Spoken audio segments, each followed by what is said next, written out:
breathing mindfulness warm-up before she dived straight deep into TeamSpeak presentation and so on. So Jenny, the mic is all yours. Awesome. Thank you so much. I know with lots of stuff going on, it's probably epically difficult to do a centering breathing exercise. So I'm encouraging you, if you can, just to find a quiet moment amidst potentially chaos to close your eyes and participate. Or if you don't feel comfortable closing your eyes, that's fine too. Sometimes gazing past the end of your nose is good for finding a time of breath. I invite you to do a 4 square breathing exercise to do some centering.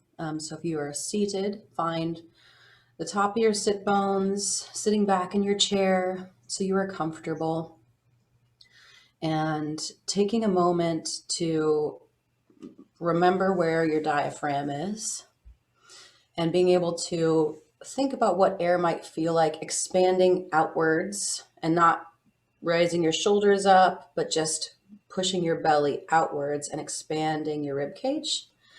And a 4 square breath is in for 4 and to hold for 4, to exhale for 4 and to hold for 4 before you inhale again. So first round, I'll just show you and talk through it with you, and then I'll put a minute on the timer, and we can a little regulate together, Warren G style, if you know Warren G.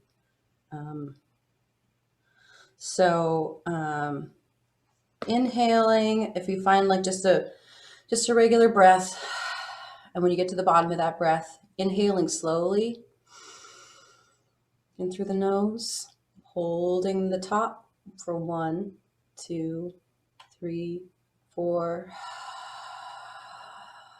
Slowly exhaling for 4, 3, 2, 1. Holding 1, 2, 3, 4, and inhaling for 4. So I'll go ahead and set the timer, and you can keep yourselves muted. If you feel comfortable turning off your camera, you're more than welcome. If not, that's fine too. Here we go.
Okay.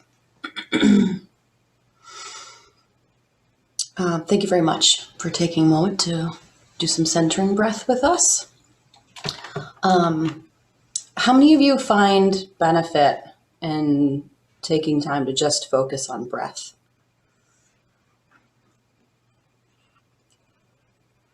Okay, great. And I know some folks are not on video, so I see a thumbs up from Leona. I really appreciate the reflection on that too. Yeah, to help refocusing. Absolutely. Thank you, Serafima. There are so many times where we get locked in a pattern of hurried, unfocused, what's the next step? How can I stay afloat? Someone said it really well the other day. Taking a time outside of my everyday process to really think about how important the breath is to keep us alive. And to really remember that as one of the main driving factors of all of us as humans is really helpful to bring synergy. And all of us breathing together at once, even though we're all different parts of Alaska right now, creates a little bit of power. So thank you for taking the time to do that. We talked a little bit last time about our foundations. We also talked about co-regulation. Co-regulation, when it comes to breath, is very similar too. And how often we spend time maybe with our partner or with our children, reminding them to breathe, reminding ourselves to breathe in front of our partners or in front of our kids, really gives a chance to recenter our brain, to unflip the lid of our amygdala. So if we're feeling emotional, if we're feeling out of sorts, if we're rushing around and we're starting to feel our anger rise, taking a moment to really just like even audibly to your partner or your kids saying, I need to take a breath. Do you want to breathe with me? Seems maybe kind of silly, but reinforcing that with those that we commune with is very important. Thank you for engaging in that this morning. So the first thing I have on our docket today is just to come back and see how you all found any of the strategies you may have practiced at home, whether they're easy, difficult. If you can think of one strategy you may have used in the last week, and I'm not sure. So I know Ivory was here, but maybe has dropped off again because of computer bandwidth. But Yeah. She does have sticky bandwidth issues, so she'll be popping in and out. that's fine. No worries. Yeah. But just reflecting on, because I wanted to make sure that we're trying to catch her up in some aspects, but she may have gotten the video or I don't know. Okay, so when we think about the strategies that we covered last week, and if you want me to do slides, I can do slides too, but whatever works for you. Okay. If you want to go ahead, you can totally do it up. So yeah, just to thinking about those co-regulation skills and the things that we learned last week. Let's revisit that too. So just to remember our group agreements as we move forward, setting aside other digital distractions, which reminds me, I'm going to mute my ringer. Thank you for pulling that slide up. And what's said here stays here, what's learned here leaves here. It's hard as a presenter to follow that second one, that stand up, step back, or step up, step back. But for me, reminding me of when you have the better idea, that's super important in the work that I do because I don't have all the answers. And you may have learned experience that is much more applicable to the work and life you lead. So thank you for being willing to step up and let me know what those experiences are. Staying engaged and focused, I will do my best to give you all breaks at the top of the hour. If we're going a couple minutes over, please be patient with me, but know that I am focused on giving you the breaks you need. And if there's anything else that would help, and I know this is not the typical way of learning, sitting in front of a computer and listening. And I'm challenged myself as a musician, as a performer. This is a whole new way of trying to understand how people are feeling and thinking about the content that's coming out of my mouth. So just keep me in the loop of how things are feeling for you.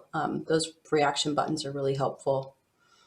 And, as Serafima and Leona have mentioned also in the chat box, is just keeping us posted via text.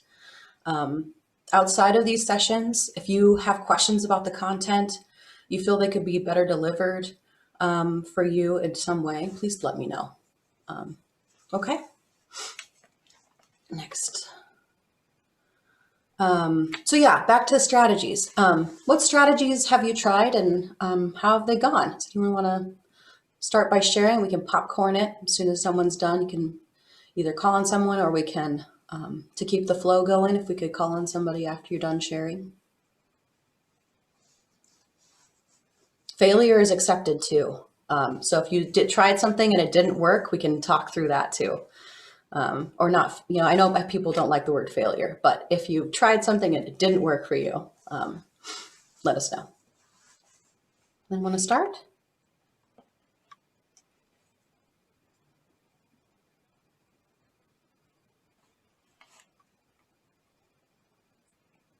Please, Sabrina, thank you. Okay, so seeing that I just read this last night, I did not have a chance to try. And I know that's a part of the homework, but yes. Quite all right. I'll admit I didn't do it. It's okay. Thank you very much, Leona. Go ahead, Sabrina. Thank you. I'm finding it tough to implement the strategies. I work with most like middle school and high school kids at a school. So I've been trying the let's see, now I'm confusing the vocab or the lingo, the asking permission, like, hey, is there a time we can talk, or trying to give them the opportunity to almost like bring it up themselves or to find a time that's comfortable for them.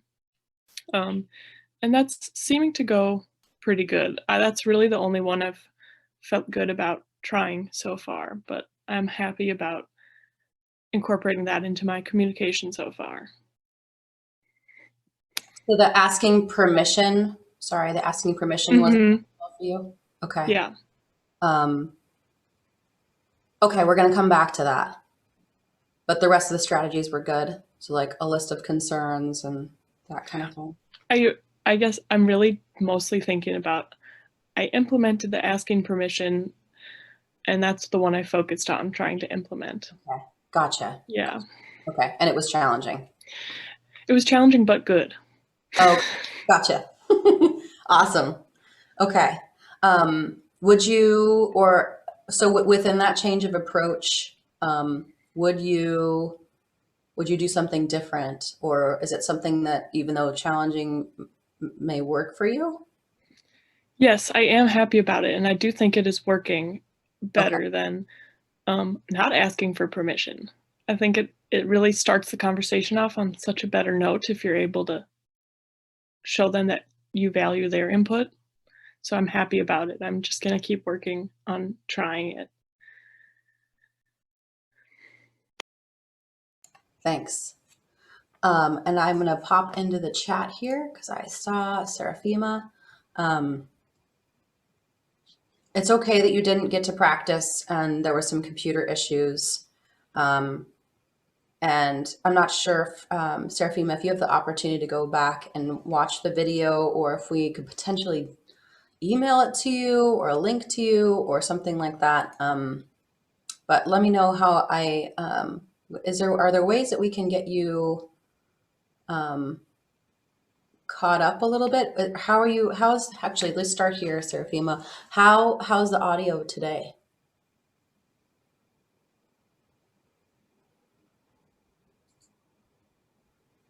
And while she's getting a response on that one, would anyone like to offer their session? So I did try the asking permission and setting out my concerns with one of my kids with regards to trying to get caught up back in school. And so it did go pretty well. We were able to come up with an idea of scheduling time with her teachers and setting up a plan to try to get her back on track. The getting back on track plan isn't, she's not holding up her end of the bargain. And so it's been a little bit challenging there, and I'm not quite sure how to get her, holding up her end of the bargain, or staying truthful to what she's stating. But she's also in a little bit of a crisis right now, so that's understandable. Yeah. Crisis makes holding ourselves accountable and moving forward with personal goals really challenging. And it sounds to me like you are practicing the skills with her, and she's also getting to that point where she's feeling heard and maybe feeling respected, and also just struggling to meet that next piece, that next goal, or a median goal, or something in between that keeps her moving forward towards a broader, bigger goal. And that level of like regulation, a personal regulation, can be really challenging.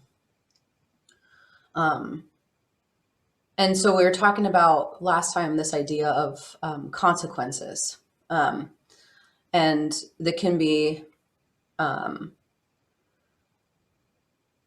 think the challenge being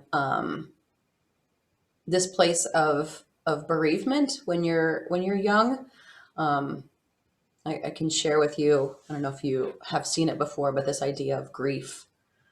Some people experience grief differently. And sometimes when you're an adolescent, you experience grief for many years. Challenge to find yourself. And then when you find yourself, you try on something else, trying to find solidarity. And then if you have crisis on top of that, it really makes it hard to regulate and to try to move forward. I hear your challenges, Wendy, and I don't know if today we're going to solve that challenge, but we're going to work through a couple different strategies that might be helpful in just continuing to support and I don't want to say like poke, but like remind that you're here and we're still moving towards the same goal. Has that goal changed? And doing your best to regulate yourself during that time is going to be helpful for her too.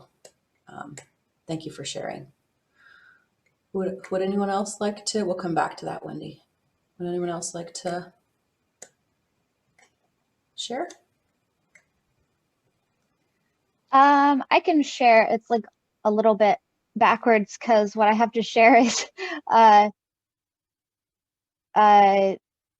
so I was having a conversation with my dad yesterday, and I was really grumpy, and he was trying to explain music theory to me, and I just had a very simple question for him, and I asked him my simple question, and he spent the next 45 minutes telling stories and explaining music theory, and I told him I'm grumpy and I just don't want to talk about this right now. And in response to that, he told another story, and I felt so unheard that I just didn't want to hear all of that right now. And I was talking to my partner about it, and he's a storyteller as well. And I told him, my feelings on that, and I'm like, my brain just doesn't work that way. If I ask a question, I want an answer to the question. I don't want to hear all of this other stuff. It just makes me angry.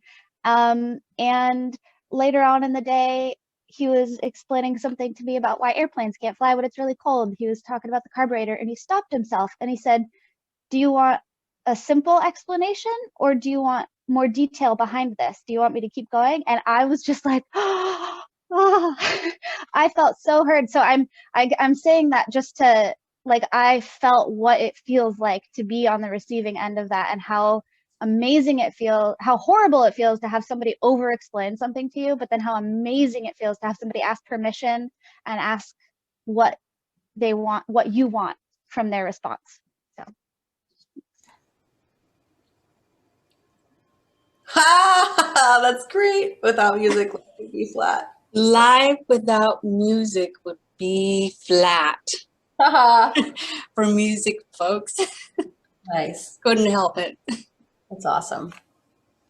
Becca, you were talking about how important it is for you to be like an affirmative consent parent, and how you are like so focused on that. And when it comes to consent, even our verbal boundaries have consent, or we can have verbal boundaries too. And so how we explain things to someone else may not be the way they need to hear it.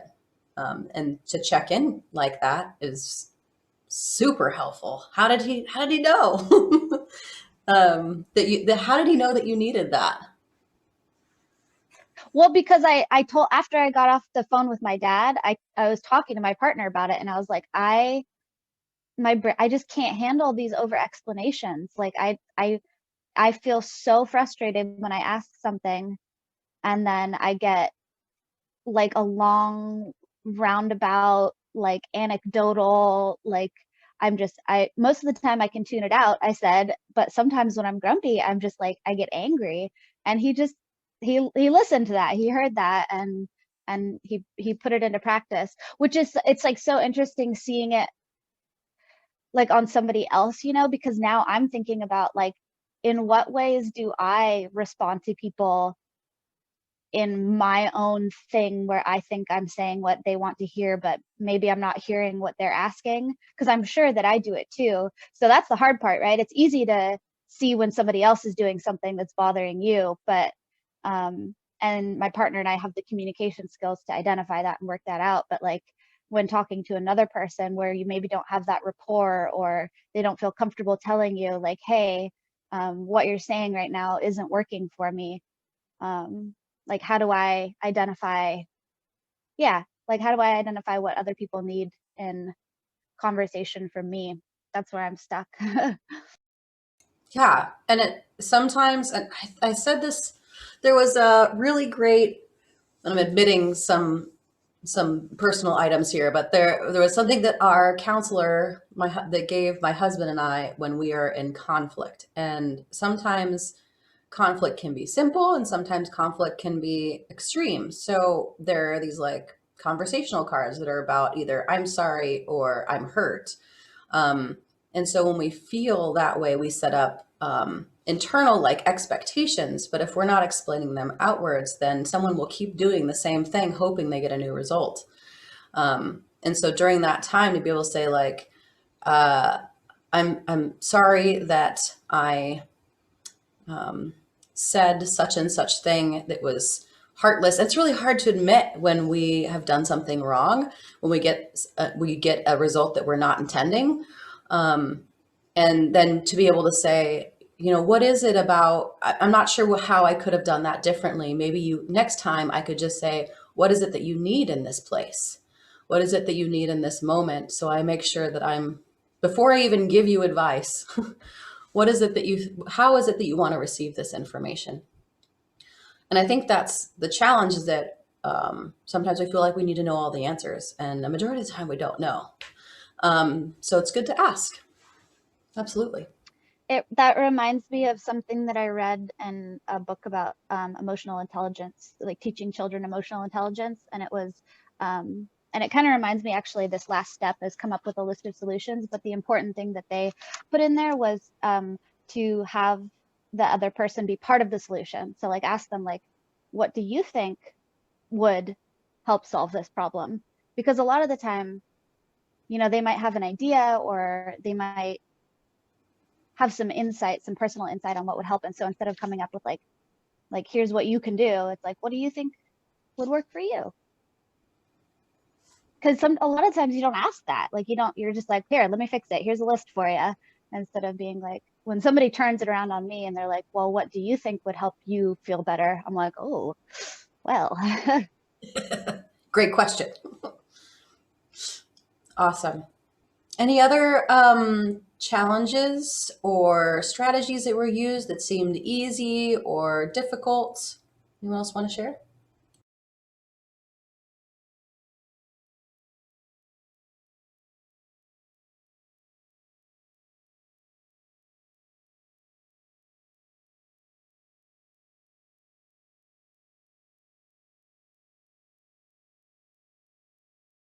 We're hoping to give you a chance to practice those skills here in a little bit too.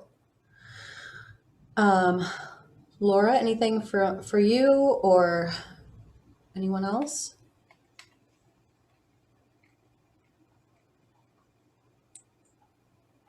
I always stick with the 5 W's: the who, what, when. Actually, the 4 W's and 1 H: the who, what, when, and the how. just integrating all of those right after the asking the permission part. I find that those really is a good warm up. It's very safe and open when you use the who, what, where, how methods. I use it with my partner who is deaf, and so we communicate with signs, and so it's really very much the same way, but we just use it with our facial expressions and body language. But if we're ever in a not heated, but in a disagreement, then we take time to pause and breathe and try to think what the other person might be feeling by asking how, or like what Rebecca was saying, just coming up with solutions. So that's kind of my take on that. Thanks, Laura. Molly, anything from you? Give you an opportunity if you want to share something. Like I said in the chat, I currently do not live with any children or youth, and I'm working from home, and all our in-person activities are on pause. So I haven't had an opportunity to use these strategies yet. Quite okay. Sorry, I for some reason in my mind I had thought that was a Seraphima chat, so I'm sorry I didn't look at the name correctly. It's multitasking brain here. No worries. Thank you for sharing again. All right, so today we're really going to focus on the motivational interviewing strategies, and these are the proven methods that work with not just adolescents, but also with folks that are struggling with addiction or struggling with depression. So that's where some of the evidence base comes from, is to really help folks change behaviors when they're willing and ready. And I think that willing and ready part is really the important piece when we talk about the making sure it's the right time for them, on top of all of the other pieces, and helping them decide when they are ready to make a change and what their needs are. So if we go to the next slide, we're going to be talking about those open-ended questions, affirmations, and reflections today. And when we think about these pieces, I encourage you to take a moment to think about when, and as we talked about this before, next slide, the who, what, when, where, how, and why even works as well, but just not as often, because we had talked about last time why sometimes can be misconstrued in a person's brain, especially an adolescent's brain, about a judgment of behavior, or our perception of like trying to understand the motivation behind a behavior, when sometimes when you're frustrated and your amygdala is in control, you don't necessarily know the why. So that's where the challenge therein lies. So when we talk about that open-ended question, these are things that obviously are not answered with a yes or a no. And they're a backbone for the information gathering that we do in motivational interviewing, and as a supportive partner or a supportive parent. The idea is to focus on the ideal to focus on questioning is to move someone that you're talking with towards change or safer behaviors or understanding motivation. And I think that motivation is the biggest piece, and not just motivation for maintaining a behavior, but motivation for changing a behavior. And we want to do it in a way that doesn't feel like we're grilling them for information. And so it's about tone and it's about timing. And so these open-ended questions typically start with those words: who, what, when, where, how, and why.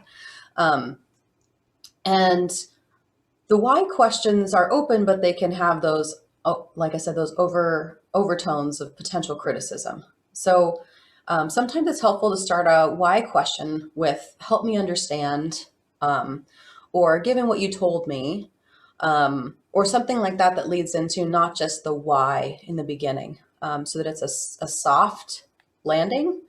Does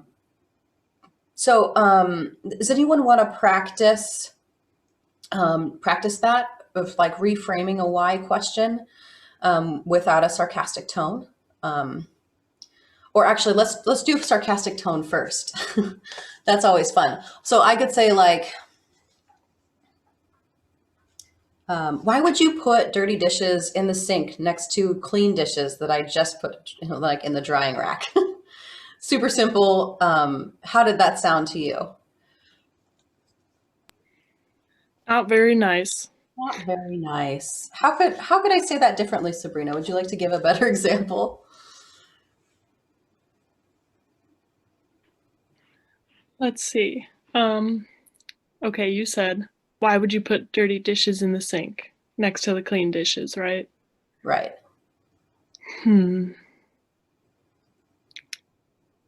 Well, maybe something more gentle like, hey, would it be reasonable to you if we would separate dirty and clean dishes in the sink? Yeah. Absolutely. Would it be reasonable? How reasonable is this request? Help me understand why. What if next time we tried putting clean dishes separate from, what do you need from me in order to make this happen? Absolutely. All of those are great options. That idea of our approach is really important. So how we present the information, and that's really hard if we are having regulation challenges. So as Laura had mentioned, like, I'm really frustrated about this, and oftentimes I think many folks will just make the change themselves. So they'll put the dishes somewhere else instead of saying anything, and then that ends up flipping your lid, your amygdala, your limbic system starts to take over because maybe you fixed the problem multiple times for someone, and maybe they don't even think it's a problem. So that's the other challenge, right?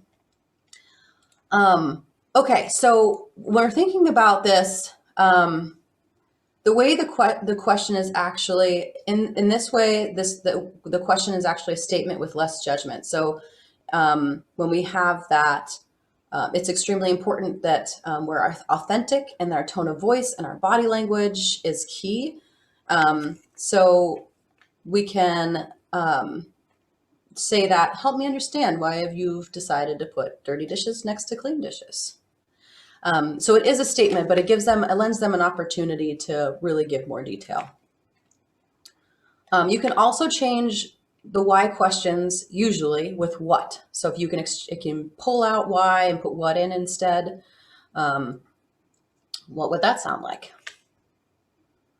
And obviously the dishes one would sound funky. Like what?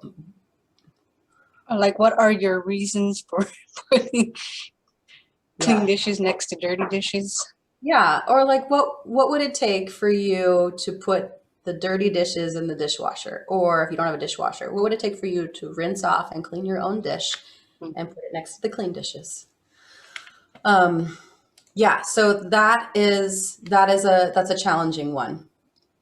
So this one, this next and our first activity today, I'm going to encourage you to take about a minute and a half to break up into 2 folks each room and practice saying a couple different phrases.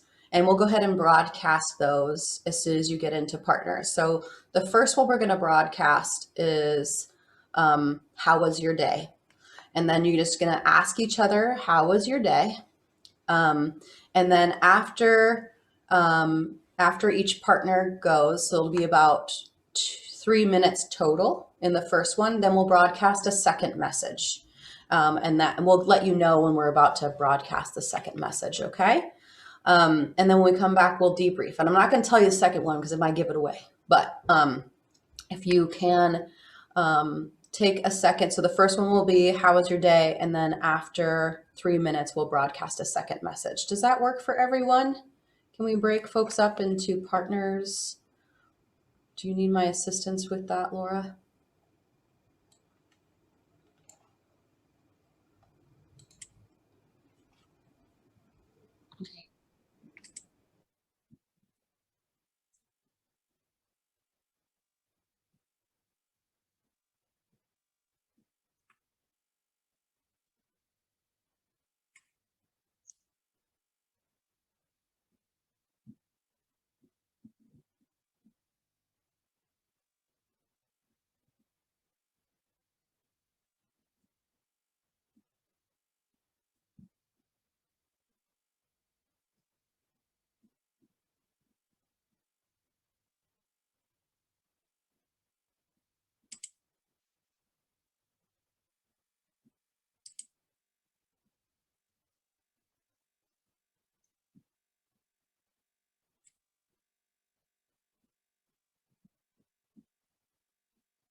Oh, hi, Laura. Hello, I'm just listening. Go ahead. Would you We give Go us some ahead. more clarification on how you would like us to do this? Or what you'd So like the us to first do? prompt was, How was your day? how was your day? I'll Uh-huh. start with like an overreactive response, and Okay. then the second partner, then the second go around, then act, then respond in a nicer, softer way. So are we changing the question Um, or just being teenagers answering?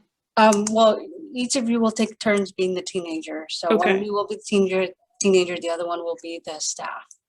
Okay. So And you want us to just keep the question, how was your day, or do you want us to change it? stick with how was your day, and then the teenager will have some kind of a response. Like, Okay. yeah, the teenager will come up with something exotic. Yes. Okay. I see. And then the second one is tell me about your day. Okay, Yeah. I see now. Mhm. Leona, would you like to I'll be a teenager first if you want to ask me how my day was. And then the second prompt Okay. was tell me about your day. Yeah. Okay, so how was your day, Sabrina? I don't know. Fine.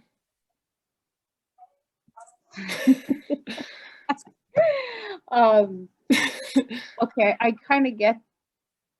No, sorry, I'm going off script. I kind of get the reason why we're doing this now, because that's just a Yes. close. You could just say good or fine, and then that's just it. Okay, Yes. so do we have to practice the other question now, or do we? Just say like, Well- why do you feel that way? Okay, why do you feel that way?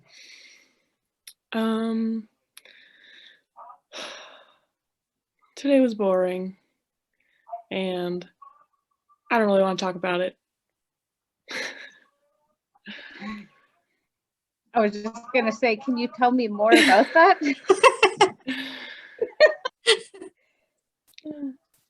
I think that was, yes, I like that question. Sure, I can tell you more about it. I took an exam today at school, so maybe that's why I'm not feeling that great.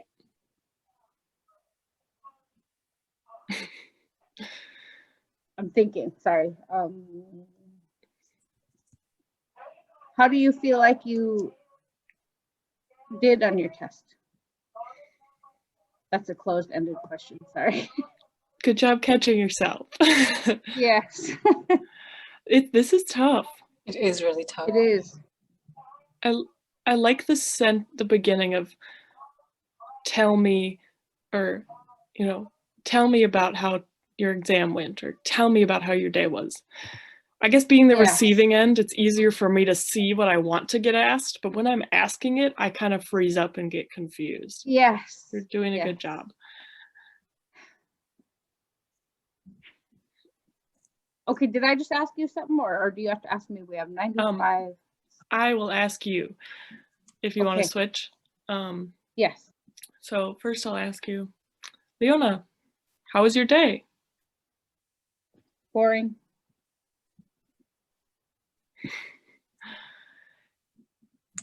Would you tell me about something that was boring in your day? Math.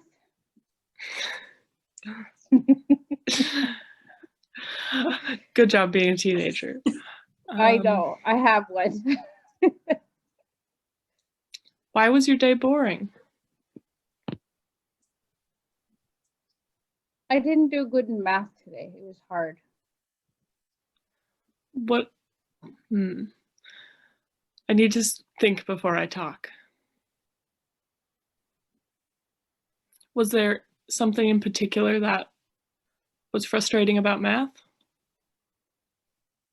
My teacher wasn't able to help me, and so it was frustrating because I didn't get the help that I needed. That sounds frustrating. Thank you for filling me in on the situation. Is there anything I can do to help you be less frustrated? Or is there anything, I don't know if that was a good question. That is, I feel like that would be. Did it sound okay? Yeah, Sorry about that. We're getting into a good conversation.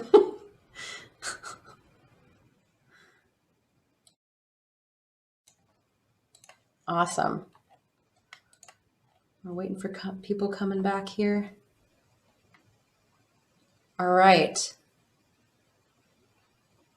So what did folks learn from your partner each time? And what difference did you feel in the responses?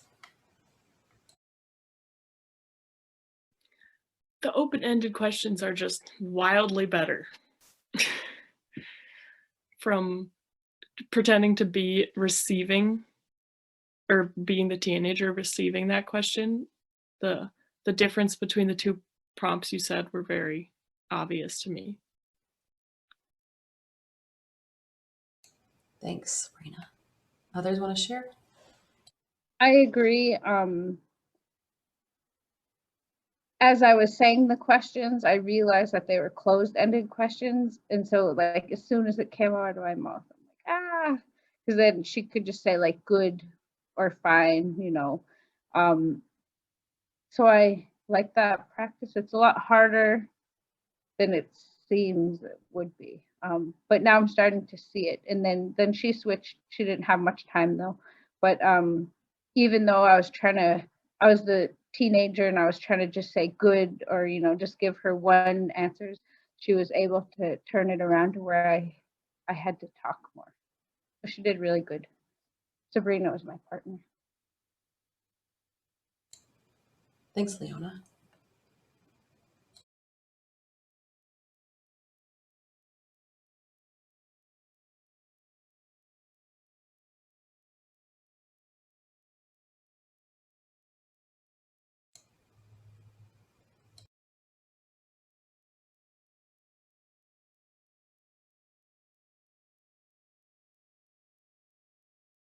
I'll encourage you, Seraphima, if you want to add your reflections on the difference between the questions in the chat, and we'll look at those together. Anyone else?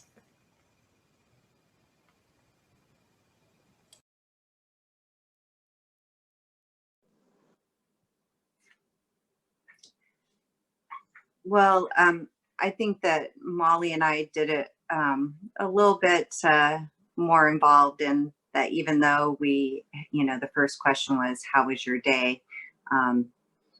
We followed up with additional questions with regards to even the not open-ended questions. So you had more conversational curiosity. You had like, okay, it was good. Tell me more about good. What made it good? So you started to ask a little bit more like those questions. Okay. Yeah. Yeah. And Sabrina, Leona had mentioned this idea of even how was your day versus tell me about your day, which tell me about your day is more of a command and not an open-ended question, right? Because it's not a question, it's a statement, but it still acts for some reason. What is it about how was your day versus tell me about your day that lends itself to more information? Were you asking that as a question to us? Yes. Thank you. Thank you for clarifying. In my opinion, I think, well, maybe it's about it inquires that you want something from them, tell me or inform me. It's kind of like it engages, I'm struggling with how to say it, but it makes them engage with themselves and you versus just how was your day. They're not necessarily feeling like you need something from them. But to me, the tell me about your day implies they care about you.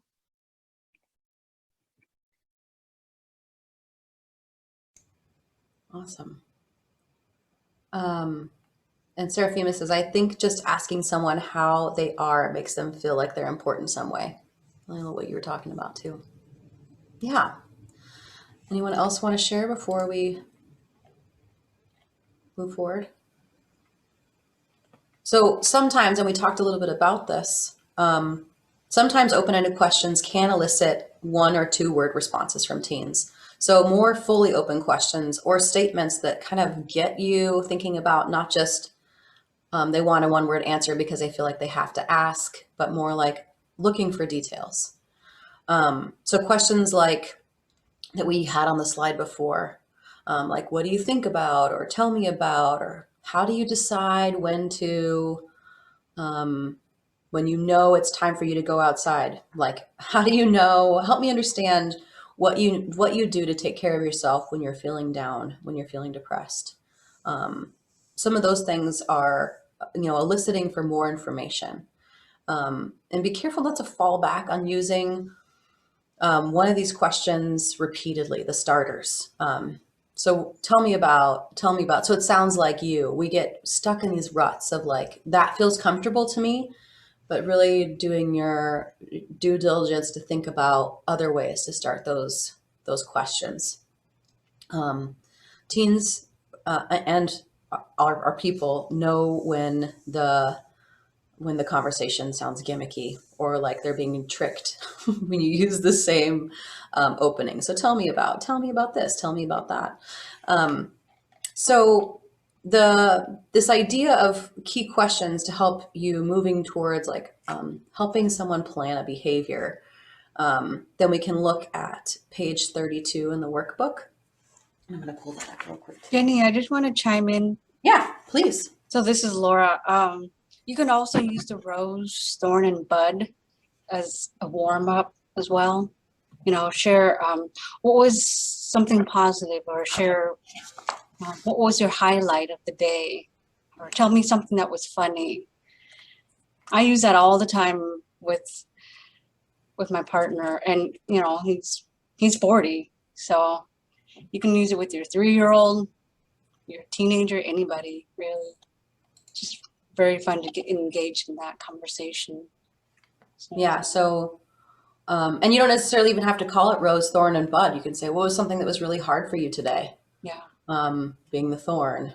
Mm-hmm. And what was something that was beautiful, that you thought was beautiful today? And that would be the rose. And then the bud would be more like, what is something that maybe you experienced today that helped you grow? So those are definitely a great way to think about the application of metaphor in conversations. Great suggestion. Thanks, Laura. Yeah, because Yeah. oh, sorry. We do the rosebud thorn at dinner time, and when we say, does anybody have a rosebud thorn? After a while, it's gotten to the point where nobody may want to Zoom per se. So anyway, yeah, it can be interesting in that sense. Like a shared feeling about things that are frustrating people as a group. Is that what you mean? Right. Well, yeah. So, or just, oh, do we have to do rosebud thorn tonight? So I like the suggestion of, instead of saying, does anybody have a rosebud or thorn that they want to share, to, maybe ask in a different way, like you were saying, use a little bit different. What was good about your day today?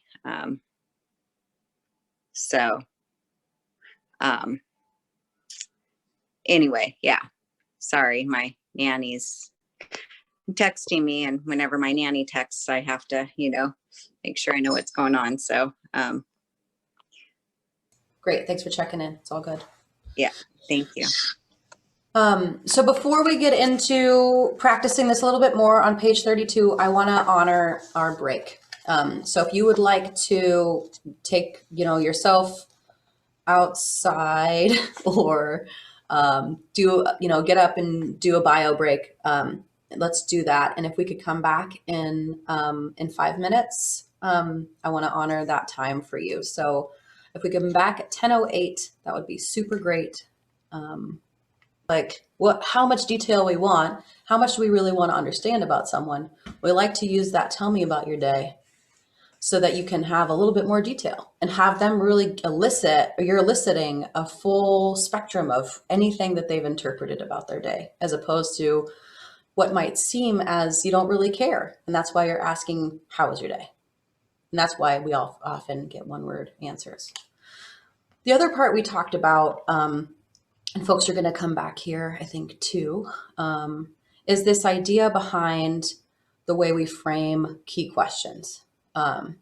And so giving yourself these like opening statements gives us a little bit of time to think about what we want to say.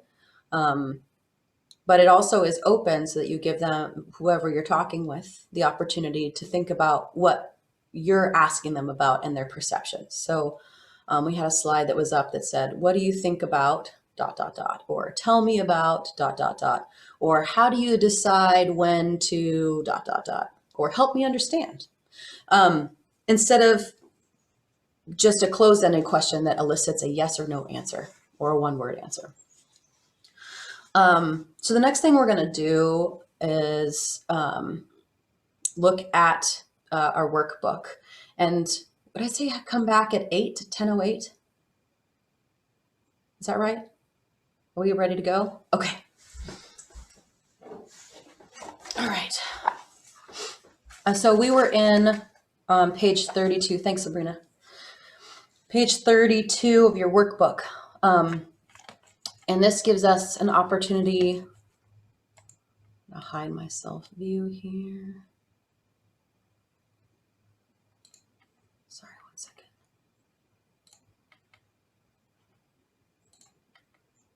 Okay. So on page 32 of our workbook, there are these like hypothetical opportunities or things that we might usually say that it's a closed-ended question. So I'm going to ask one of the closed-ended questions, and if someone can reframe that question utilizing the phrases at the bottom of page 32, then we go ahead. So it got mailed, but it didn't come in yet. That's okay. I will type in the chat. Thank you. Yeah. So I'll start and then mute myself so I can type these in if someone wants to start. So if you open your book up to workbook up to page 32, I'm just going to say the first one. If someone wants to pop in with the answer, let me know. So the first one is, did you have a good day at school today? How would someone like to reframe that?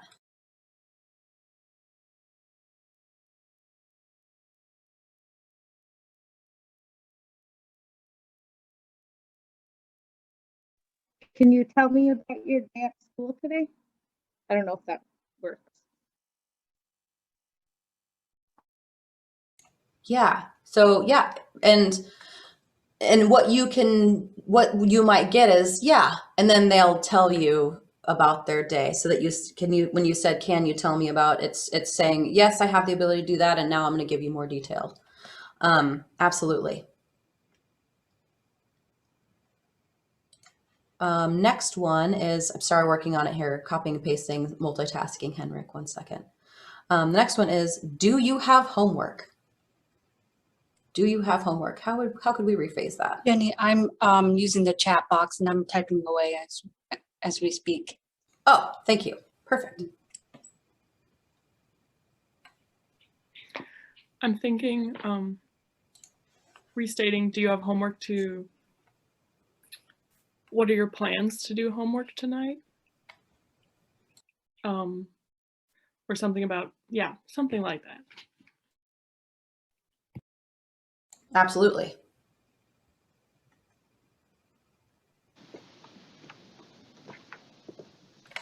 Could you say something along the lines of, can you tell me if you have any work that needs to be completed in your classes?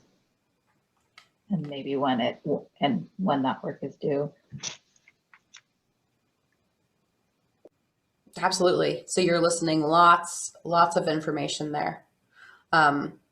Not just when it's due, but the content of it. And yeah, so, and even when we think about the context of their response, yes, Seraphima, we are doing the first practice on page 32. The part that might be challenging about that is maybe breaking it, depending on the age range of the person you're chatting with, is breaking it down a little bit more. Can you tell me about what homework you have tonight? Okay, when's that due? So just breaking it down into some steps depending on how old the person is, or developmentally where they're at. Okay, next one. How important is college to you? How could we reframe that?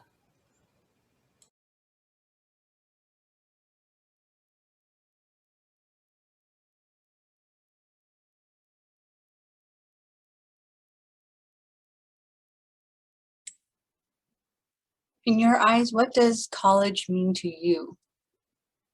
What are some of your goals you have in the next year or so?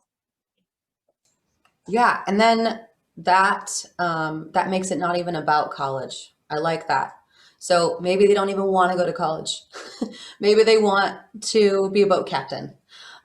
Maybe they want tech school. Maybe they want to learn a skill and get a license. Maybe they just want to raise kids. Absolutely. So tell me about your thoughts on the next year of your life. Great. Right? We're not making any assumptions about what we think they should do or be. That's awesome. Okay. Are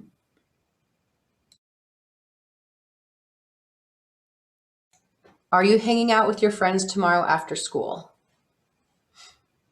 That's a way we can reframe that. Henrik, do you want to practice one? First thing that comes to my mind is, what are your plans tomorrow after school? Yeah, leaving it open, not assuming anything about friends, not assuming anything about whether they're riding on a snow machine or whether they're walking. It's just tell me about your plans. Yeah, great. Okay. What would it take for you to feel less stressed? That was a little bit more complex, but I think we can get to it. What do you think?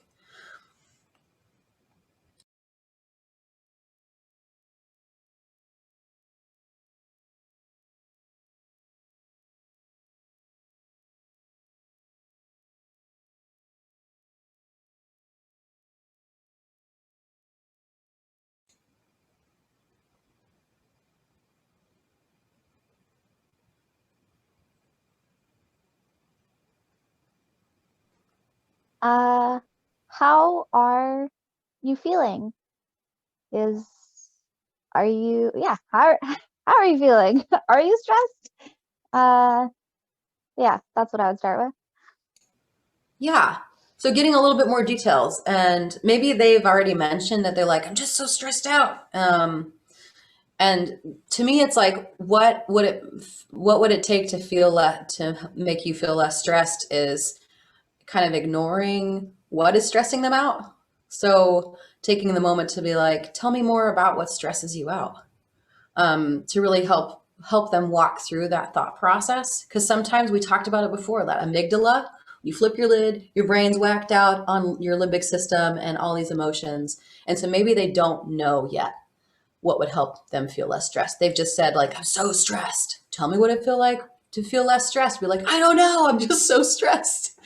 So kind of digging a little deeper about that original statement. Great. Perfect. Okay. When do you see yourself having sex?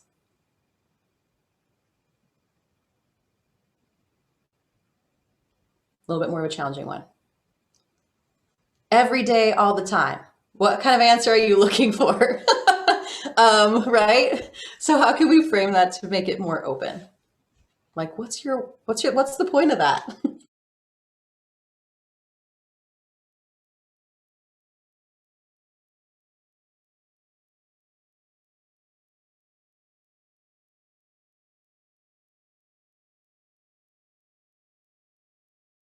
And this is one of the last ones on that Can- workbook page. So Seraphima or Leona. Oh, perfect. I think I interrupted you. Sorry, Can- Leona. Oh, and I don't know if this is right. Can we just ask, what are your thoughts about having sex? Yeah. I mean, I don't know. And then maybe hopefully it would go from there. Yeah. Or have you thought about having sex? Or, geez, I don't know. Yeah. What do you It's think a little about? tougher one.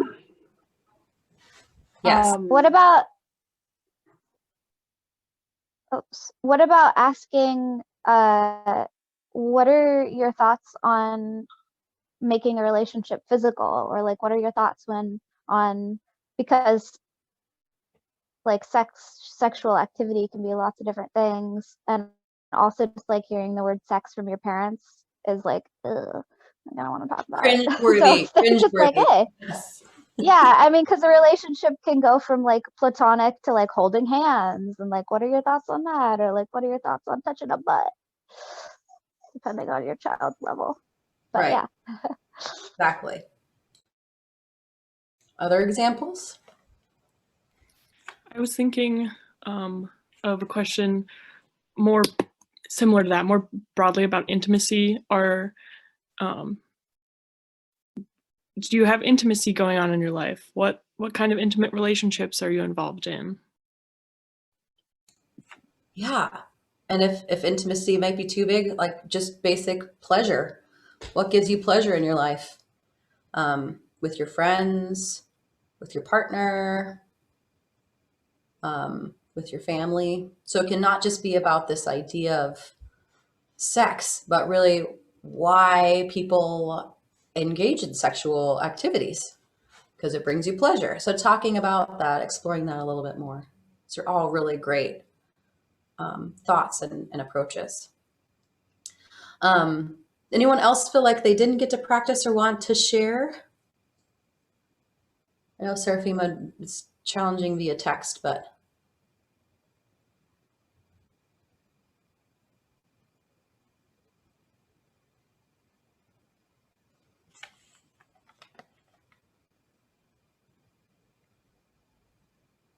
I'm just going to wait a couple more seconds here.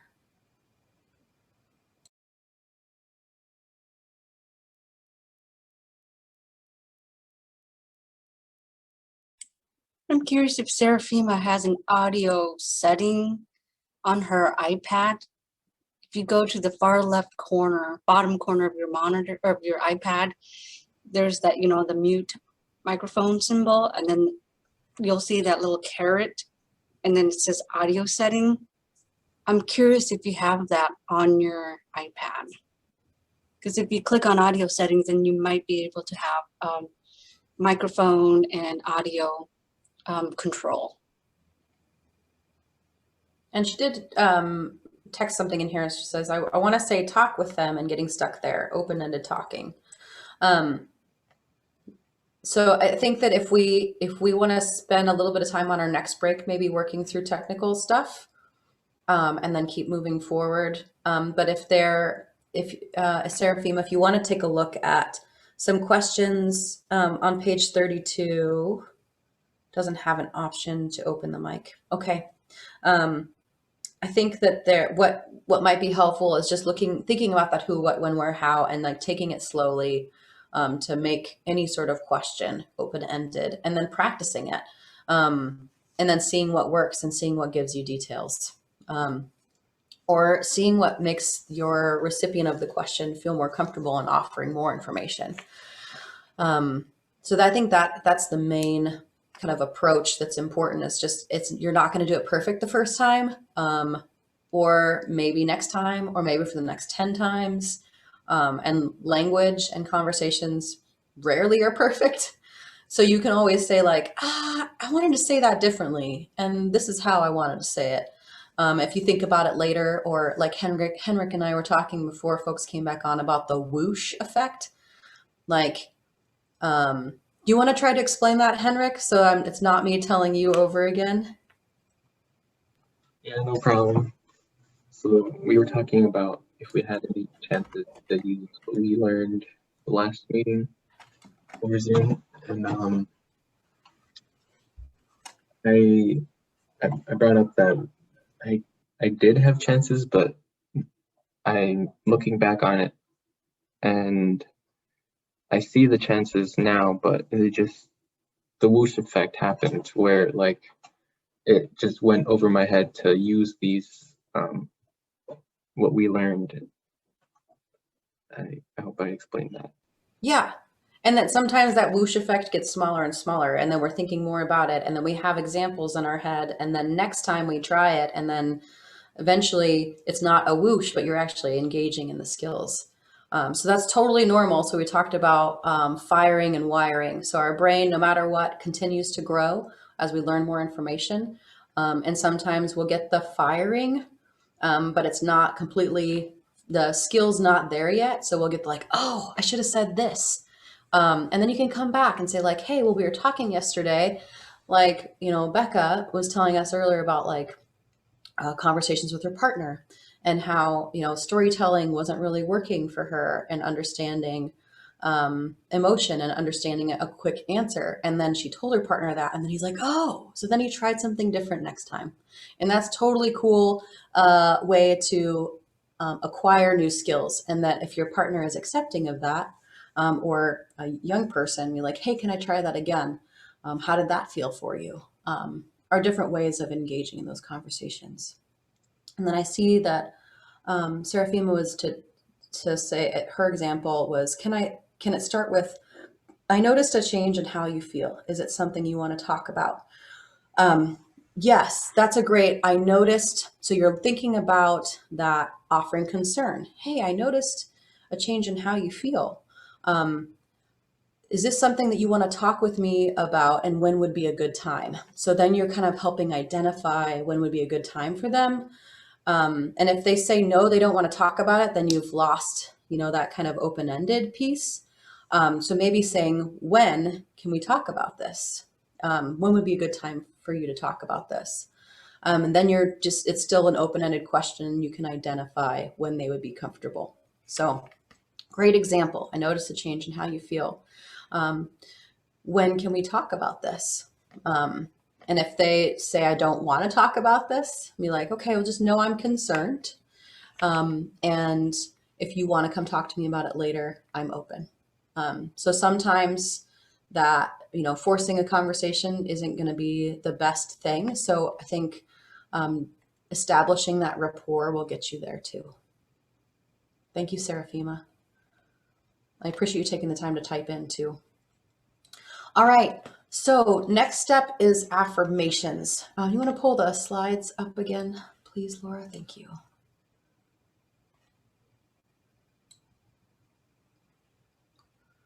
Awesome.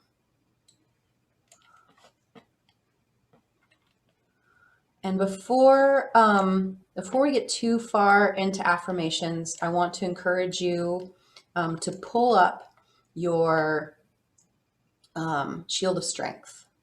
Did anyone who here in the group had an opportunity to complete your shield of strength? Yes, Becca, would you show up the visual of that real quick, please? Thank you. Yeah, awesome, great. If you did not get an opportunity to complete it, I'm going to encourage you to do so. I'm going to drop it in the chat again, or it's part of your email too. So did anyone not get a chance to fill it out? And you can just talk through it while you're working with a partner. Okay, no, it's okay. I didn't do mine either, Leona. Okay. If I were to drop it in the chat and you were to open it up, would you be able to walk through it? Yes. Great. Okay. Notice that was a closed-ended question. Not every question has to be open-ended. So that you're just, if you want more details, great, make them open-ended. If you need a quick answer, they can be closed-ended, like, hey, are you wearing underwear today? Because I had to ask my 3-year-old that this morning. So yes, sometimes that's all it takes. All right, I'm dropping it in here. So just take me a second. And while we're thinking about affirmations, they are much different than kudos or compliments. Does anyone want to tell the group their ideas about the difference between affirmations and compliments?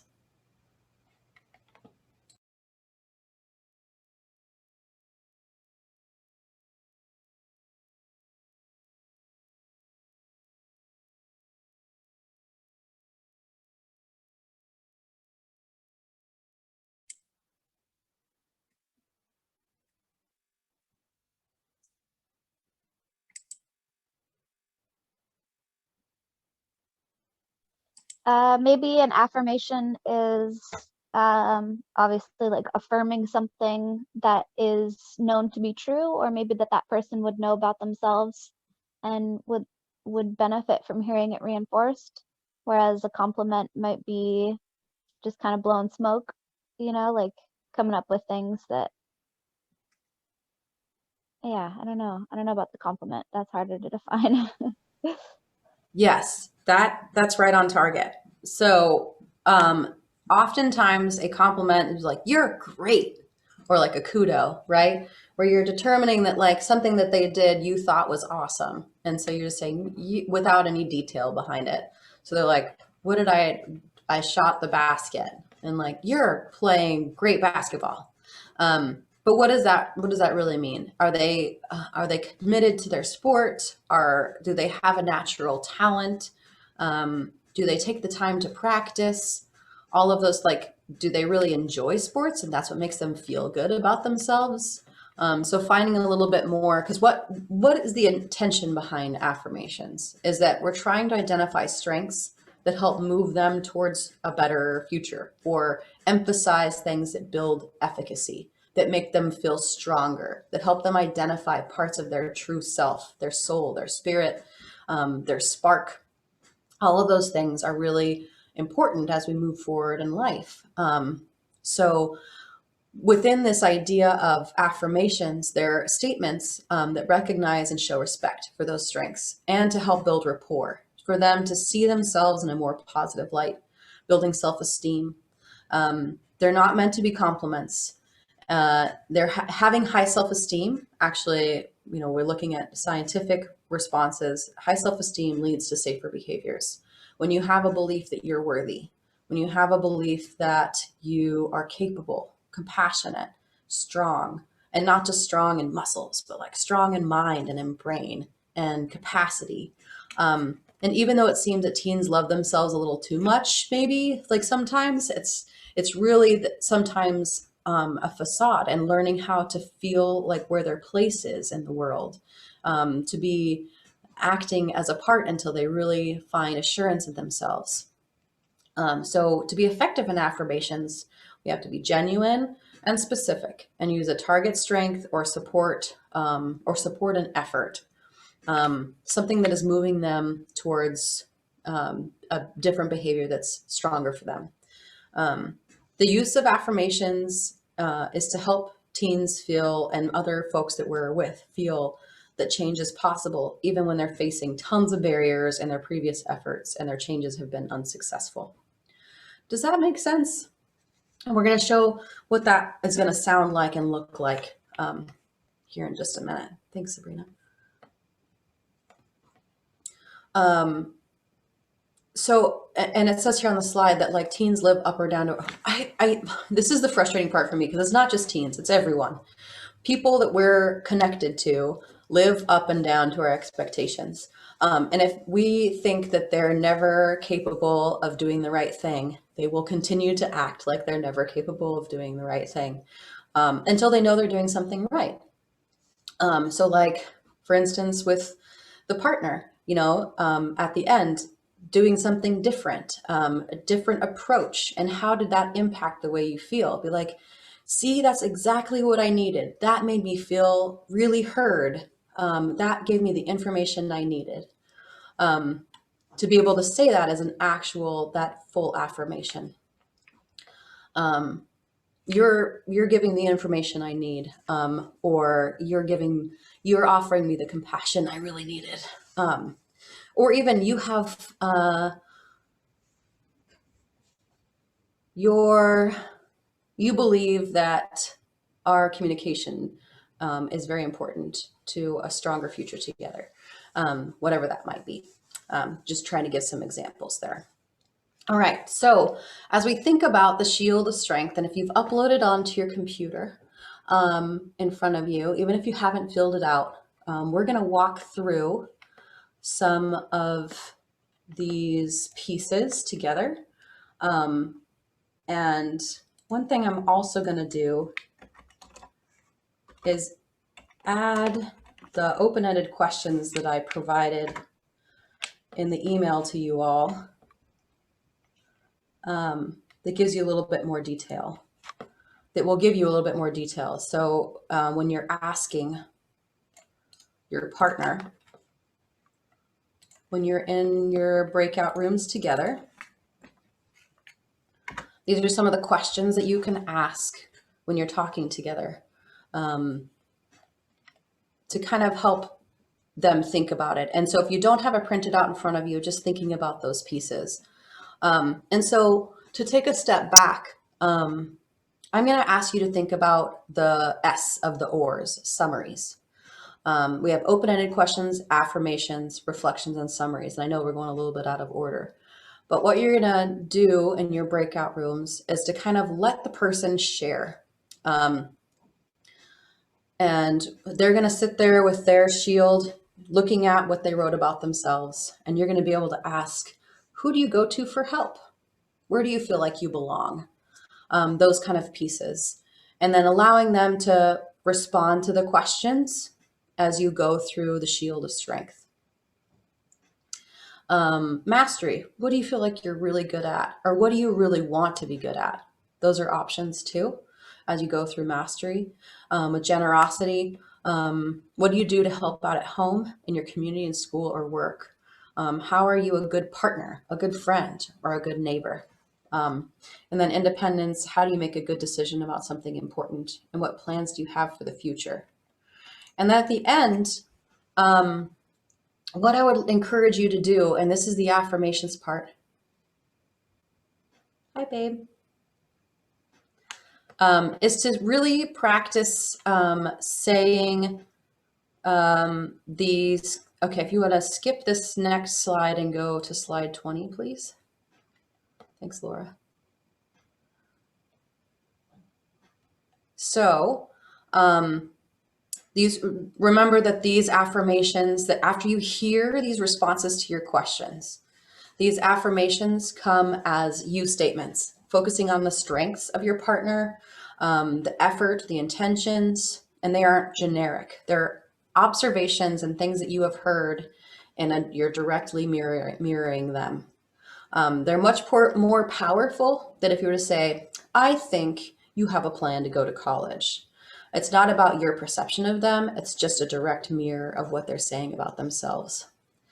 It's a tough concept and it feels awkward sometimes, but it really is one of the most effective and most challenging parts of the OARs, the open-ended questions, affirmations, reflections, and summaries. So taking a moment to take a step back, hearing your partner respond to these questions.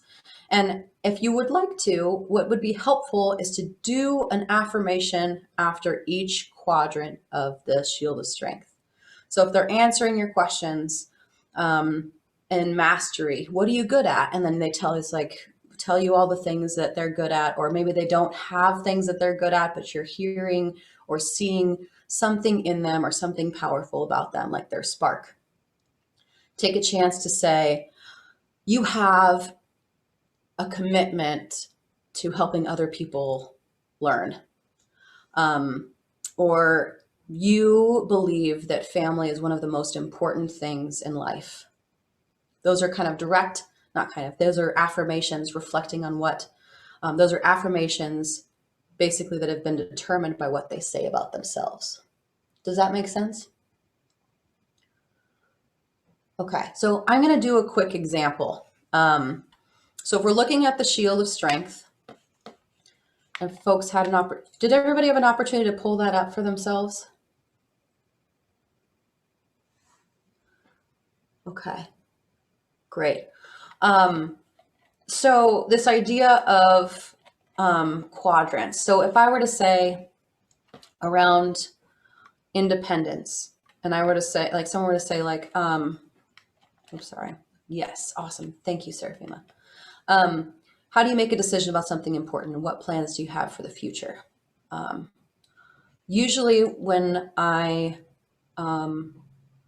make a decision about something in the future, it's not just an independent response, because I really honor my friends, because they know what my passions are, what my dreams are. And I also am very committed to checking in with my partner, because I can't have goals and dreams on my own that especially if they're big dreams that impact my entire family. I'm not going to commit to those dreams and start pursuing them without the buy-in of my partner. And usually my partner has a really great capability of looking at maybe the holes, even though that's the most challenging part for me, because he looks at all the holes in my plan and he like picks those out and be like, have you thought about this? And be like, just let me dream. But he has a really great way of thinking about all the details. So what would someone say about my concept of independence? And what plans do I have for the future? Maybe I have a plan to be a contractor, and I really want to eventually be independent in my employment. So maybe that's an option that I have for my future. So what would someone say as an affirmation just to practice? Using those statements that we have pulled up on the screen. Now, you have, you are, you feel, you believe. What would be a response that someone could give?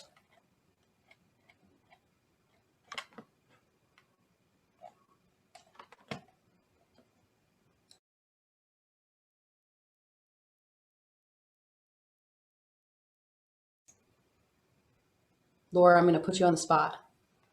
What would be an example you could give based on what you heard about? I was just typing in the chat box. Oh, perfect. So hold on. Could someone respond while I'm typing in the you feel, the you are part, and then I'll About pitch in. you feel that you have something to offer the world through contracting, and you feel that you would be able to better serve people branching out on your own, self-employed. Yeah, totally. Thank you. Yeah. And sometimes we talk, so you're like, well, of course, that's what you just said, but not, because you looked at the details underneath it. you looked at like that you feel you can offer something outside of just standard work, you know, and that is like, oh yeah, oh, okay, I guess I do feel that way. So that sometimes it's looking at a deeper meaning.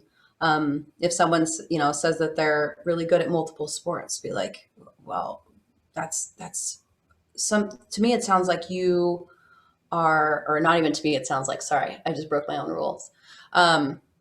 You feel that moving your body and being active keeps you healthy. Or it's really important for your mental health. And sometimes it's tough to take a guess at some of this, but if you're hearing something that they may have not seen or heard about themselves before, that's okay. Because if you're wrong, they're going to say, actually, no, it's more like this. And then they'll clarify it for you. So, and I always go back to my folks, but my dad used to say, like, it doesn't hurt to ask, whether it's about a new job, whether about, you know, something that, and this isn't an ask frame, it's a statement, but really you're seeking that, like, what is it about this person, that's their soul, their spark, their spirit, and what helps move them forward. That's the affirmation, building the strengths in themselves, the self-belief that they can do big things. Does that make sense to folks? Okay, so as we, and if it doesn't, I can bop around into rooms, because like I said, this is a hard one. Try to ask yourself before you even walk into a dyad group and start sharing these things, just to be, or into partner groups, and just be open and hear your partner in every way you can. And to really practice on not saying, well, it sounds like you, or I think you have, but really starting at that, you have, you feel, you believe. And if it takes you a minute to do it, or if you get that whoosh effect and you're like, actually, can I say that differently? Totally okay. That's why we're here, is to practice those skills. All right, so we're gonna go into dyads, or partners in groups, and do a couple minutes each. Actually, we have time. Let's do 5 minutes each. So 5 minutes of, you know, walking through and practicing. So if Becca and I were partners, she would give me a quadrant and I'd give her an affirmation. She'd give me another quadrant and I'd offer another affirmation. She'd give another quadrant and I'd offer another affirmation. And then the final, so 4 quadrants, 4 affirmations. And at the end, if it reveals something different for you about your partner, in your breakout room, mention that too. You're like, after I hear all of this, it helps me really understand you more. You believe this, or you feel this, because sometimes all of these pieces together make a stronger shield. Okay.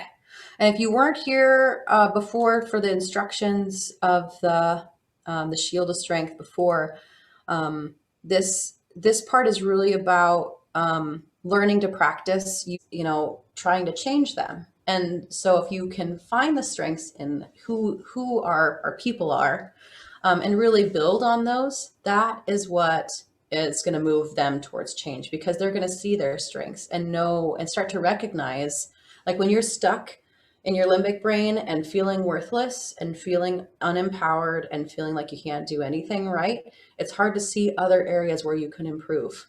But if you have the self-efficacy and you have that positive self-belief, you can actually start moving into other places where you think you can make a change. So this is like one of the most difficult but also important pieces of motivational interviewing. The next part we're going to walk into, and know we have a short amount of time, so we may need to take a step back. So I'm going to touch on this, but then maybe finish up the practice on next week. But I really wanted to touch on it because it helps us look at our motivational interviewing assignment for next week for us to review, but that you'll complete over the next week, which is your worksheet for change. And I'm going to drop that in the chat after I explain that. And so if we want to, Laura, if you wouldn't mind pulling the slides up again to go back to that reflective listening. Yeah. All right. And Leona, before I forget, if you wouldn't mind responding to my email I sent out today about the Voices curriculum, I'd love to hear more about that too. We'll exchange some positive youth development and voices, if you don't mind. Thank you. All right. So reflective listening often involves active listening, stating back to teens what they heard in the simplest way. It also involves this concept of like emphasizing meaning or protective pieces and continuing the conversation. So sometimes if you're like wanting more information, as simple as like, tell me more about that. Or you said that you're really feeling sad all the time. Can you tell me more about that? Really offering those, so you're kind of wrapping in reflections with open-ended questions to continue the paragraph, and emphasizing that, yes, you heard what they said. Next slide, please.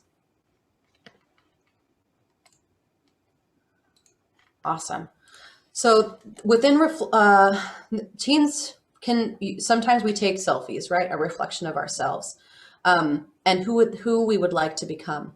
So when we think about those continuing the paragraph pieces, there are some things that are going to be super important in this skill, which is tone, and also being able to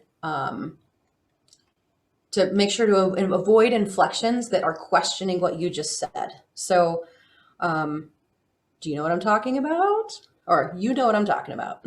So being able to make sure that the end of your statement doesn't come up with a question mark, even if it's not a question, so that you're not, when you're reflecting on someone else or something else that they said, that tone is critical. Okay, so a good thing about reflections is that we use 2 to 3 reflections for every open-ended question we ask. So we had talked earlier about that. Tell me more about your day at school. And then when you ask that open-ended question, you give, you really enjoyed your time with Bobby today. You practice doing something you really enjoy, like painting. So you're reflecting back whatever they told you. And those different types of reflections, which we'll talk about, can be incorporated into that work. If simple reflections are met with silence, the other part that's super important to remember is to resist the urge to fill the silence immediately with another reflection. Developmentally, teens and developmentally, some folks need a little bit more time to process your statement. So it's actually an important skill to be totally comfortable with silence. So when we were talking about breath work in the beginning today, take that moment to just sit there and breathe. And that will help not only center yourself, but you'll see that they'll see that you're comfortable in that quiet time, in that quiet moment, and allowing them to reflect. It will actually co-regulate and give them ease. And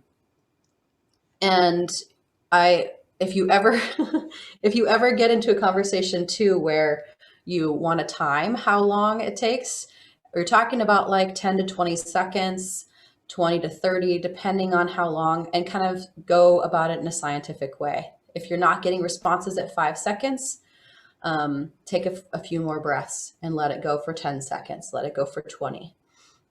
If you're sitting there for 15 minutes and they're still not responding, obviously that's a little too long. But still, if being able to give yourself a little bit of time and breathe. So with younger adolescents, reflecting emotion rather than meaning can be more useful because of their developmental stage and milestones, or if someone is a little bit more limbic centric or limbic forward. So if you know somebody is an emotional being, being able to emphasize that emotion, especially if they seem like they're being emotional. Most people listen to respond versus listen to understand. But we know that Maya Angelou said, people won't remember what you teach them or what you told them, but they'll remember how you made them feel. And so those kind of components are really important to think about as we're reflecting things that are conversations and open-ended questions, responses to open-ended questions, and reflecting those components that you heard. Some folks find it helpful to use like standard phrases that you may have heard in counseling, like, so you feel, or it sounds like you. And this can be helpful into getting a routine of using reflective listening, but this is also can be one of those gimmicky things. When you use it all the time, it might make people feel like you're not truly listening, but you're like trying to fill that space. So instead of saying, so you feel like, or it sounds like you, take that moment to really breathe it out and try not to fill that space with whatever you are most, because that's really what your brain is doing. It's trying to breathe. So it's doing something that comes naturally, you know, at the ease of those kind of pieces. So we think about a range of reflections from simple to complex. Simple is just exactly what I just said. So like, I'm just feeling really sad. And that immediately can be like, you've been feeling sad lately. A rephrase is just staying as close to what the teen just said with some of your own language. Like you're feeling sad all the time and you don't know why. And if they do know why, then they will tell you. So to not be super scared about doing it incorrectly. That reflecting back in your own words means that, you know, the meaning that you have gathered so far and staying as close to what they said is the approach for that one. Next slide, please. So in a more complex ones are the paraphrase and reflecting feeling. These ones are about when you're interpreting. So paraphrase is kind of like an interpretation or guessing at the meaning. So if they were to say like, I'm feeling really sad all the time, you can say like, you want to figure out why you're feeling so sad. That's kind of looking at a deeper meaning as to why they might be sharing that information for you. Or you really don't want to be sad anymore and you want to understand how to make it better. Some of those kind of pieces. Reflecting feeling and emotions. So how to find a confirmation of your interpretation of their feelings. To encourage more about a disclosure of feelings or to focus on a particular feeling or emotion. So what I mean by that is, if you're able to find a different, because this particular statement is about emotions, it makes it a little bit easier. But it's overwhelming. It's scary to feel sad all the time. It takes away all your power. So really honing in on that aspect, and that you can even reflect nonverbal emotion or nonverbal information. So where you can reflect back on nonverbal behaviors you've noticed that may be significant, or to hone in on an aspect such as a word that might be used or a tone of voice. So like if they're responding to the dishes thing, and to go back to that again, I mean, like, you're angry. That you can recognize that emotion. And that goes back to our ideas of co-regulation. If they're pissed, they're not going to take the time to step back and answer your question about the dishes. So really finding a way to bring them back to center. Okay, so because we only have 10 minutes, we're just going to scratch the surface a little bit of reflection. So if you want to skip to the next slide, please. Thank you. All right, so I'd have you refer to chapter 14 and page 38 in your workbook. Henrik, I know you don't have your workbook yet, so I'm gonna put these statements. I can do it real quick. I have a copy paste technique that I'm doing. And then when we get this part, oh, it's going to be up on the slide too. But then I'm also going to put the paraphrase, reflecting feeling, and okay. 1 second here. Sorry about that.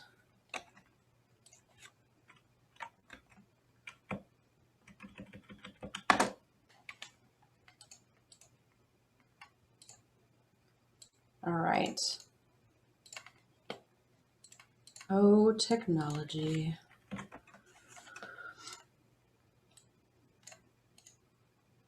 So these will move from easy to a little bit more challenging as you go forward.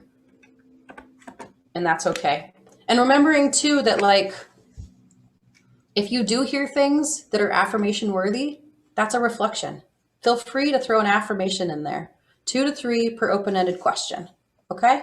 So let's say we ask the open-ended question and we're really working next on taking a moment to think about a reflection that we can offer. So we're just going to stay, instead of doing breakouts, we're going to stay in this group and we're going to practice using a reflection, one of the reflections that we mentioned in the chat box, one of the reflection types, to the statements that are on the screen here and in the chat box.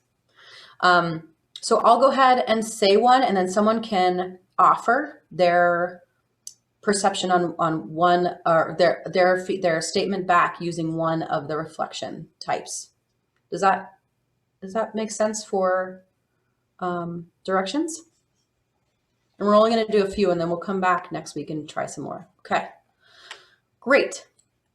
And Seraphima, at any point, please type in your options for reflections based on the in the chat box. Okay, so I'm gonna start. School is too hard. I'll never get the grades you want. Who would like to offer a reflection on that one?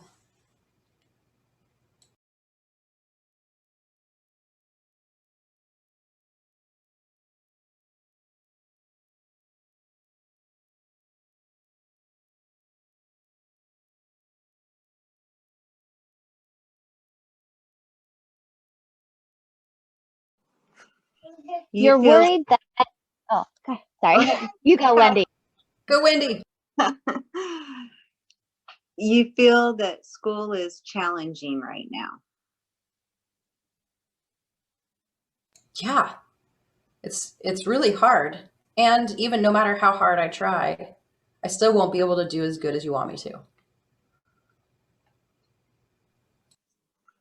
Sorry, I'm continuing the sentence there. Go ahead, Wendy. No, that's okay. Darn it.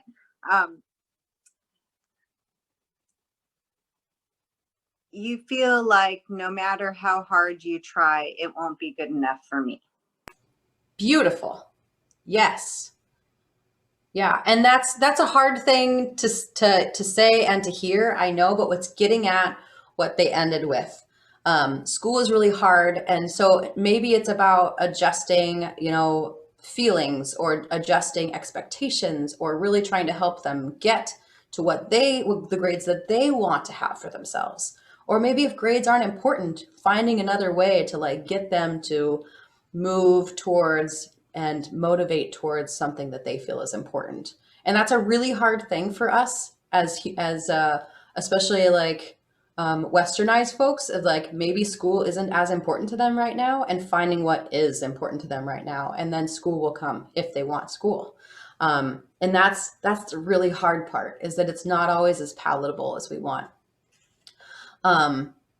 Because we know the pressure's there. If they don't graduate high school, they won't do well or if they don't go to college or they don't graduate high school, we know they're going to make less money.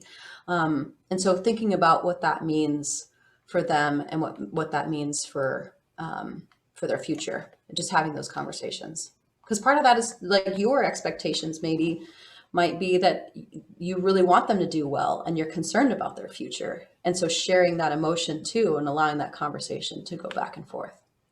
All right, next one. Thank you, Wendy. I'm tired of everyone telling me what to do.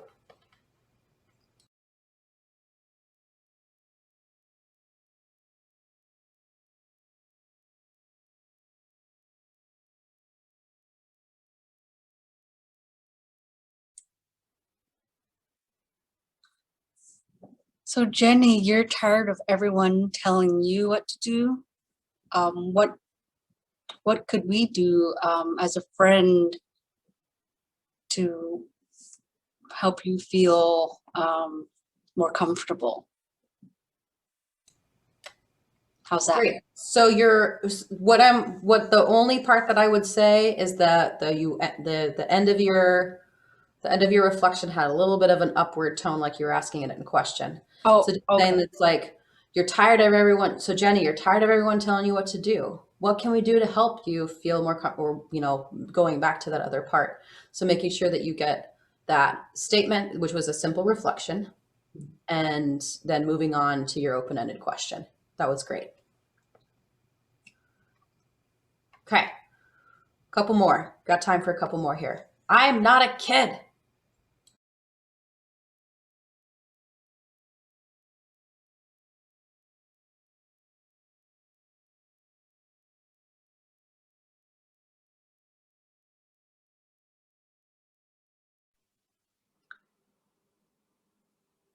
You don't want to be treated like a kid. Right. And not like I want to pay the bills or anything, but I'm sick of being told what to do and always having to have my door open. I want some privacy.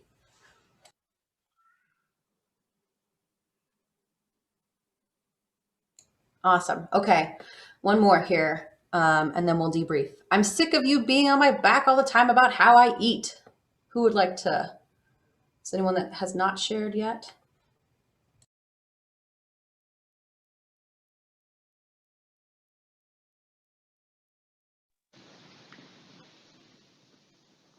You don't like it when I comment about your food intake? Yeah. You don't like it when I comment on your food intake. Yeah. Think that, and you, like I said, that might be guessing, or maybe it's about like making sure that they eat everything on their plate, or, you know, whatever that, like, maybe there's something that you can strategize within that. That's excellent. Thanks, Molly. All right. So we're going to come back to this. And as we wrap up today, I want to encourage you to, oh, did I put it in the chat box? I don't think, did I put it in there? Oh yeah, I did. So the worksheet for change. I'm going to encourage you to complete this for yourself. This is also on pages 44 and 45 in your workbook. So if you're having trouble downloading it, but what we're going to do is practice this, practice all the skills we've been using, and motivating someone towards change. And so keeping in mind that when we share this next week, that it's going to be a change that you'll have to be open with folks. So if you're, you know, if there's something you don't want to share with you know, the team in a breakout session, completely understand, but make it a change that maybe it's about using the teen speak skills. Maybe it's about getting outside more often, however you want to do that. And so we don't have time to do a full debrief today. So what I will encourage you to do in the email that I send up afterwards is really to, and I'll ask those open-ended questions that we used for the thorn bud rose, or thorn rosebud. And I'm willing to stay here for a couple more minutes too. I know other folks got stuff they want to do, but I'm here if you wanted to practice more skills, or if you have any questions about the content, or if we have any strategic things that we can help with. Thank you so much for your time today, for sharing so much of yourselves with each other. And just to remember to keep breathing.